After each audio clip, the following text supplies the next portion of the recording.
The parents of Trevor Reed, the Marine veteran being held in a Russian prison, say they remain in the dark about their son's deteriorating health. Our Jack Fink spoke with Trevor's father earlier today. Jack, what are they sharing with you now? Well, Ken, Trevor Reed's parents say they can't confirm Russia's claims that their son has ended his second hunger strike after being transferred back to a prison there with a medical facility. And they say they don't believe he's getting the medical care he needs. Well, of course, our anxiety is ever increasing over, a 2-year, 8-month period.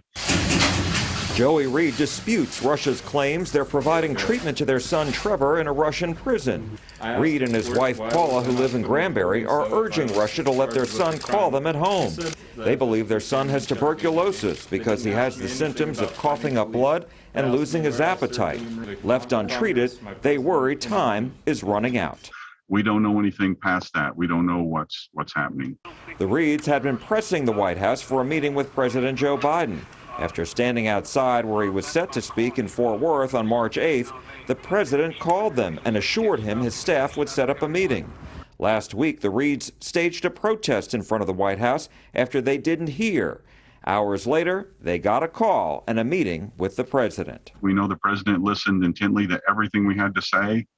He was just wonderful man to speak with, and hopefully we convinced him that we need to get our son out of there before it's too late. In July 2020, Reed was sentenced to 9 years in prison after being convicted for assaulting 2 Russian police officers while drunk. He was in Russia visiting his girlfriend. Reed spent 5 years in the U.S. Marines and was part of the Presidential Guard program.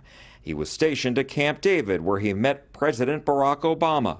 Reed's dad says they would like to see the United States and Russia swap prisoners. And their prisoners are living in wonderful conditions in our federal penitentiaries with modern facilities and dietary meals, and they're warm and they're cool and they've got great clothing and, cable TV and can call home every week in their native language. And my son is in a third world gulag, using a hole in the floor for a toilet and not seeing another person for weeks.